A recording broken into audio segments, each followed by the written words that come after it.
POV when standing your ground with family costs. Everything. Yes. My home ownership journey, story time. They say family is everything. But what happens when your family expects you to sacrifice everything for them? This is the story of how I went from dutiful daughter and loving sister to selfish monster in my family's eyes. All because I refused to give up the apartment I'd spent years saving for. I never thought my first real estate purchase would end with cake in my face, threats, tears, and ultimately my family facing eviction. But sometimes standing your ground means being willing to lose everything and everyone you thought would always be in your corner. The dream that started it all. For as long as I can remember, I've dreamed of owning my own place. Growing up in a chaotic household with four siblings, I craved space and privacy.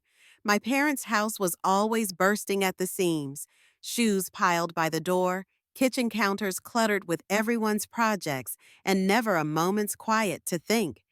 From my first job at 16 working at the local grocery store, I started saving. While my friends spent their paychecks on clothes and concerts, I tucked away every extra dollar. Through college, I worked 2 jobs while maintaining my scholarship, living with roommates in a cramped apartment to minimize expenses. After graduation, I took a position at a tech company with solid pay but brutal hours, putting in overtime whenever possible to boost my savings. For 8 years, I lived frugally. No fancy vacations, few restaurant meals, thrift store furniture. My friends teased me for being cheap, but I had a goal, $75,000 for a down payment on a modest condo or apartment. Meanwhile, my younger sister Emma took a different path. Always the free spirit of the family, she floated between jobs, relationships, and apartments. She dropped out of community college after 1 semester, declaring it too restrictive of her creativity. Our parents always made excuses for her, calling her an old soul and artistic temperament. When she couldn't make rent, they helped her out. When she got fired for chronic tardiness, they sympathized about her incompatible work environment. I love my sister, but our different approaches to life created a growing tension between us. While I was sacrificing my 20s for financial stability, Emma was living in the moment, expecting others to catch her when she fell. And our parents always did. What complicated matters further was our family's unusual living situation. 5 years ago, when our grandmother passed away, she left her house jointly to my father and me. It was a surprising decision that created some resentment in the family, but Grandma had her reasons. I'd been the one who visited her weekly, handled her grocery shopping, and took her to doctor's appointments while working and saving. The inheritance stipulated that my parents could live in the house as long as they wished, but I co-owned the property.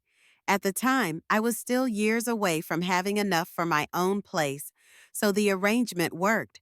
My parents continued living in Grandma's house, and I continued saving, the purchase that changed everything. Last December, after years of disciplined saving and a fortunate bonus at work, I finally reached my goal. I found a perfect one-bedroom apartment in a renovated pre-war building, hardwood floors, high ceilings, bay windows, and most importantly, it was mine. Well, mine and the bank's, but you know what I mean. The timing felt perfect. At 29, I was ready for my own space, ready to build my own life. I closed on the apartment 3 weeks before Christmas and planned to move in after the new year. I was so excited that I made the mistake of sharing the news at our family's Christmas Eve dinner. "I have a big announcement," I said, as we finished the main course. "I finally did it. I bought my own place." The table went quiet. Mom looked at Dad. Dad looked at Emma, who was slouched in her chair, 7 months pregnant and single, after her latest boyfriend had disappeared when she told him about the baby. "That's nice, honey," Mom finally said, her voice strained. "Where's this place again?" I described my apartment, warming to the subject despite the lukewarm reaction. The convenient location, walking distance from work, the built-in bookshelves perfect for my collection. So it's just a one-bedroom? Emma interrupted, one hand on her swollen belly. Yes, but it's spacious for a one-bedroom, almost 700 square feet. Sounds perfect for me and the baby, Emma said casually, reaching for another dinner roll. When can I move in? I laughed, thinking she was joking. She wasn't. Emma, I bought this place for myself. I'm moving in next week. My sister's face darkened. Are you serious? You know I'm about to have a baby. I've been staying in Mom and Dad's guest room, which is hardly big enough for me, let alone a newborn. I'm sorry about that, but you have a stable job and could easily find another place, Emma continued. I'm going to be a single mother. I need stability. I looked to my parents for support, but their expressions told me everything. They were with Emma on this. Your sister needs that apartment more than you do, Mom said softly, as if this was the most reasonable thing in the world. You could stay here until she gets on her feet. It would just be temporary. Temporary? I echoed. Emma hasn't held a job for more than 3 months in her entire adult life. How long is temporary? That's unfair, Dad interjected. Your sister is about to be a mother. She needs our support, not judgment. The conversation devolved from there. My parents suggested I was being selfish for not helping my sister in her time of need. Emma accused me of not caring about my future niece or nephew. I pointed out that I'd spent years saving for this apartment, while Emma had spent years making one irresponsible decision after another. So, this is my punishment, Emma cried, tears streaming down her face. I made some mistakes, so my baby and I should live in some horrible apartment in a dangerous neighborhood. No one's saying that, I replied, trying to keep my voice level. But why should I give up my apartment? Why can't you stay here with Mom and Dad until you find a place you can afford? Because we need our space too, Mom snapped, surprising me with her vehemence. We've raised our children. We deserve some peace and quiet. The irony of them demanding peace and quiet while insisting I give up mine was not lost on me. The apartment is mine, I said finally, my voice firm. I'm sorry Emma is in this situation, but I'm not giving up my home. That's when it happened. Mom, usually so controlled and proper, stood up abruptly, grabbed the Christmas pudding from the sideboard, and hurled it directly at me. The cake hit me square in the chest, splattering my white sweater with sticky dessert and whipped cream. The table went silent. Mom looked as shocked as everyone else by her action. I stood up slowly, cake dripping onto the floor. I think I'll be going now. Merry Christmas. As I gathered my coat and purse, Emma's parting shot followed me to the door. I hope you're happy alone in your perfect apartment while your niece or nephew suffers. Some aunt you'll be. I drove home to my rented room in shocked silence, cake drying on my chest, wondering how my happy announcement had turned into such a disaster. The aftermath and escalation. In the days following Christmas, my phone exploded with texts and calls from family members. Mom sent a terse apology for losing her temper, but reiterated that I was being incredibly selfish by not helping Emma. Dad called to reason with me, suggesting I could delay my move-in and stay with them while Emma and the baby took the apartment just for the first year. Extended family members I rarely heard from suddenly had opinions on my housing situation. Aunt Patricia called to tell me how disappointed she was in my lack of family values. Cousin Mark texted that family should come first. Even my brother Ryan, who lives across the country and has always stayed out of family drama, messaged to ask if I could find it in my heart to help Emma out. Through it all, I stood firm. The apartment was mine. I'd worked for it, saved for it, signed the mortgage for it. I wasn't giving it up. I moved in on January 2nd, ignoring the continued pressure from my family. For 2 weeks, I enjoyed setting up my new place, arranging furniture, hanging pictures, making it home. The joy of finally having my own space was tarnished by the family situation, but I tried to focus on the positive. Then came the escalation. On a Sunday afternoon, I returned from grocery shopping to find Emma, Mom, and Dad sitting in a car outside my building. As I approached with my bags, they got out to confront me. "We just want to see this amazing apartment that's more important to you than family," Emma said, her voice dripping with sarcasm. Not wanting a scene on the sidewalk, I reluctantly invited them up.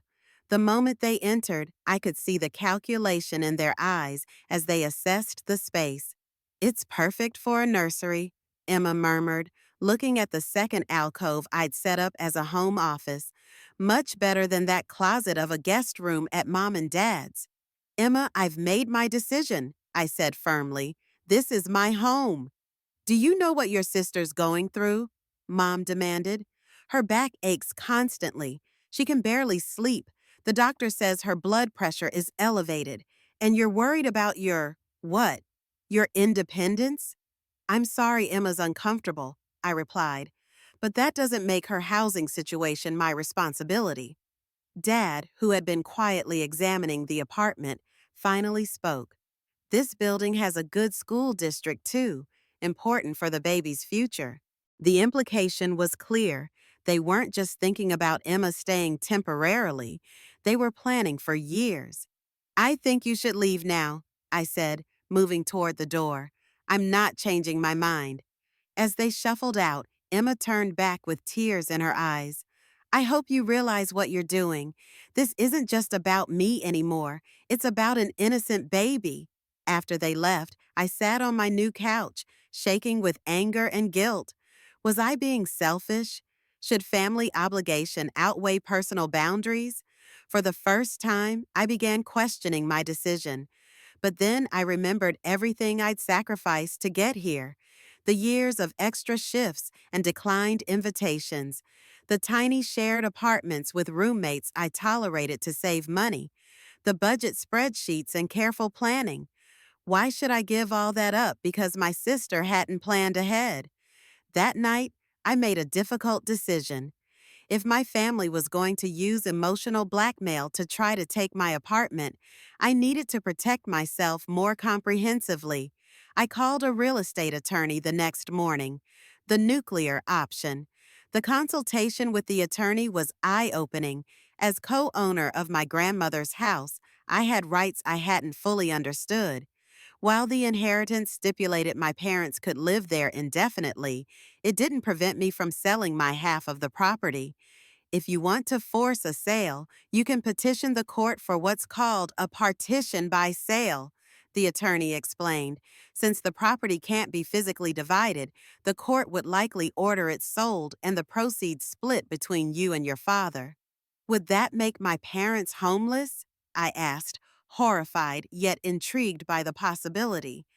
"They would receive half the proceeds, which should be enough to secure new housing," he replied. "But yes, they would need to vacate the property." I didn't make the decision lightly. For weeks, I wrestled with the ethics of what I was considering, but the pressure from my family didn't relent. Emma's due date approached, and the guilt trips intensified. Dad called daily with new compromises that always involved me giving up my apartment. Mom alternated between tearful pleas and cold anger. The final straw came when I arrived home from work one evening to find Emma had somehow gained access to my building. She was sitting in the hallway outside my apartment door, surrounded by several suitcases. "What are you doing here?" I asked, keys clutched tightly in my hand. "I can't stay at Mom and Dad's anymore," she sobbed. "The guest bed is killing my back, and I've been having contractions. The doctor says it might be stress. I need a real place to live before the baby comes." "So you just showed up at my door with luggage? How did you even get into the building?" "One of your neighbors was leaving as I arrived," she admitted. "Look, I'm not asking forever, just until I find a place." Looking at my clearly pregnant sister crying in my hallway, I felt a mix of emotions: concern, guilt, anger, and beneath it all, a cold realization. This would never end. If I let Emma in temporarily, she and the baby would become my permanent responsibility. My parents would never take her back if they had me to foist her onto. My hard-won independence would evaporate. I'll help you find a place, I said firmly. I'll even help with the security deposit. But you cannot stay here, Emma. Not for a night, not for a week, not at all. Her tears dried instantly, replaced by familiar rage. You heartless bitch! I'm your sister. I'm carrying your niece or nephew. How can you be so selfish? I'm sorry you see it that way, I replied, stepping around her to unlock my door. Please leave, or I'll have to call building security. You'll regret this, she hissed, struggling to her feet. Family is supposed to be forever, but you've chosen an apartment over us. Mom and Dad were right about you. As she gathered her suitcases and stomped toward the elevator, I entered my apartment and locked the door behind me, hands shaking. I knew what I had to do. The next day, I instructed my attorney to file for partition by sale of my grandmother's house. When everything falls apart, the legal process moved faster than I expected. Within weeks, my parents were served with papers informing them of the impending forced sale. My phone exploded immediately. "What have you done?" Dad shouted when I finally answered. "How could you try to force us out of our home?" "It's not just your home," I replied, surprised by my own calm. "It's half mine, and since you and Mom have made it clear that my needs don't matter to this family, I've decided to claim what's legally mine." "Is this revenge because we asked you to help your sister?" Mom demanded, having apparently grabbed the phone from Dad.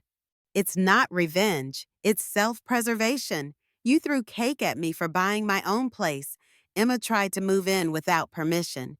You've called me selfish and heartless for not giving up something I worked years for. I'm done being the family doormat." The conversation devolved from there into threats and recriminations.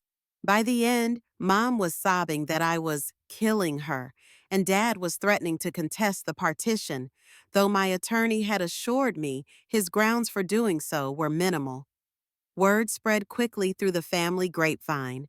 Relatives who had previously just texted their disapproval now called to berate me directly. Even my brother Ryan, normally so detached, flew home to talk some sense into me. We met at a coffee shop, neutral territory in the family war. "I don't understand what you're doing," Ryan said, looking tired from his cross-country flight. "Forcing Mom and Dad to sell Grandma's house? Where will they go? Where will Emma and the baby go?" "They have options," I replied. "Dad has a good pension. They'll get half the proceeds from the house sale, which in this market will be substantial. They could easily afford a condo or small house." "That's not the point, and you know it," Ryan argued. "This is their home. Emma's about to give birth. Why are you choosing now to blow up the family?" I took a deep breath. "Ryan, you've been away for years. You don't see how they treat me. Mom and Dad have always expected me to be the responsible one, to sacrifice for everyone else. When I finally did something for myself, something I worked years for, they attacked me for not giving it to Emma. I'm tired of being punished for having my life together while Emma gets rewarded for chaos." Ryan was quiet for a moment. "I get that it's frustrating. Emma's always been the favorite, and it's not fair. But forcing them out of their house? That seems extreme. What would you suggest? That I just give Emma my apartment to keep the peace? Where does it end, Ryan? When do I get to live my own life without being guilted for it?" He didn't have an answer for that. The court process continued despite my family's opposition. 3 months after I filed the petition, the judge ordered the house to be sold, with proceeds split equally between my father and me. My parents and Emma, who had given birth to a baby girl a month earlier, were given 60 days to vacate the property. The day the ruling came down, I received a text from Emma, a photo of her newborn daughter with the caption, "Meet your niece Sophia, not that you care. Hope the apartment is worth never knowing her." It was emotional blackmail, pure and simple, but it still hurt. I'd never imagined my first glimpse of my niece would come as a weapon in a family war. The aftermath. The house sold quickly, as the market was hot. My parents and Emma found a 3-bedroom apartment they could afford, with Dad's pension and their share of the house proceeds. It wasn't in their preferred neighborhood, but it was decent, safe, and had nearby parks for Sophia. I received my share of the sale and invested most of it, keeping some aside for home improvements.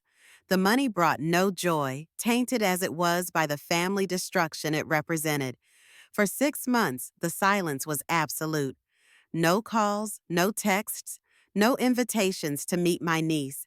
Mutual friends reported that my parents and Emma spoke of me as if I were dead, referring to me as she who shall not be named when forced to acknowledge my existence.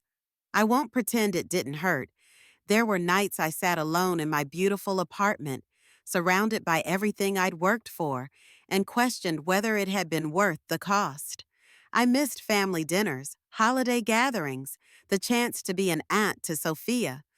But there was also relief in the silence. No more guilt trips, no more expectations that I would solve everyone's problems, no more being taken for granted. I focused on building a life outside my family orbit. I joined clubs, made new friends, dated occasionally, excelled at work. My apartment became truly my sanctuary, a place that reflected my personality and needs, not a way station to be sacrificed for someone else's convenience. The first crack in the family ice wall came, surprisingly, from Emma. 10 months after Sophia's birth, she texted me, "Sophia has your eyes." Just that, nothing more. I stared at those 4 words for hours, unsure how to respond. Finally, I wrote back, "I'd love to meet her someday." 3 days later, "Maybe, I'm still angry." It wasn't much, but it was a start. 2 weeks later, she texted again, "Daycare costs are killing me. Any advice?" And just like that, a tiny bridge began to form across the chasm. Not forgiveness, not reconciliation, but acknowledgement of my existence. I researched childcare subsidies and tax credits, sending her links and information without commentary or judgment. Mom reached out next, stiffly asking if I'd like to see photos of Sophia. I said yes.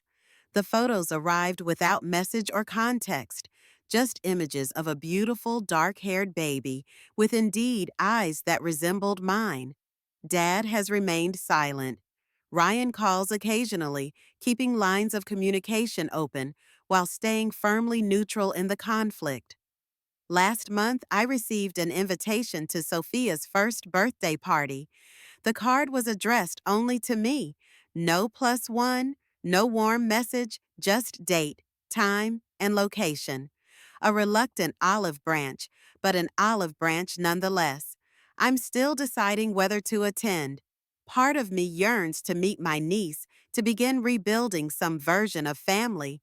Another part remains wary of stepping back into the old dynamics, the expectations, the one-sided sacrifices. What I've learned: it's been over a year since I refused to give up my apartment, since cake hit my chest and tears flowed and legal documents flew back and forth. A year of standing my ground, of living with my decision, of building a life independent of family approval. Here's what I've learned. 1. Boundaries aren't selfish. Setting limits on what you'll give, whether it's time, money, or property, doesn't make you a bad person. It makes you a person who values yourself enough to say no sometimes. 2. Family obligation is complicated. There's a difference between supporting family through tough times and enabling patterns of dependence. I couldn't solve Emma's problems by giving her my apartment any more than my parents solved them by constantly bailing her out. 3. Standing your ground is lonely. When you refuse to follow the family script, you often find yourself cast as the villain. The loneliness is real and painful, but sometimes necessary. 4. Time changes perspective. As months passed, my family's anger cooled from white hot rage to simmering resentment. My own certainty has been tempered by moments of doubt and regret. We're all seeing the situation with more nuance now. 5. Recovery comes in small steps. Reconciliation, if it comes, won't arrive in grand gestures or dramatic apologies. It's built in 4-word texts, in baby photos sent without comment, in birthday invitations extended without warmth, but extended nonetheless. Would I make the same decision again? I think so. The apartment wasn't just about hardwood floors and bay windows. It was about asserting my right to prioritize my own life after years of being the family safety net. The forced sale of the house was extreme, I'll admit that now, born of hurt and anger and years of accumulated resentment. But it was also the only leverage I had in a family system designed to take my compliance for granted. As Sophia's birthday approaches, I find myself at another crossroads. Do I attend, knowing the atmosphere will be tense and judgmental? Or do I maintain my distance, protecting the independence I fought so hard to establish? I still don't know, but for the first time in my life, the decision is truly mine to make, free from obligation or expectation, and that, at least, I don't regret. Maybe that's the real lesson in all of this. Sometimes standing your ground costs everything: family harmony, holiday gatherings, relationships you thought would last forever. But sometimes what you gain is worth even more: the knowledge that your needs matter too, that your life is yours to direct, that you can survive the loss of approval and still find happiness. My journey to home ownership cost me my family, at least the version of family I'd known all my life, but it gave me myself. A fair trade? I'm still figuring that out. But as I sit in my living room, watching sunset light filter through those bay windows, I fell in love with. One thing is certain: this space, this life I've created, belongs completely to me, not because no one wanted it, but because I fought for it. And that makes it all the more precious.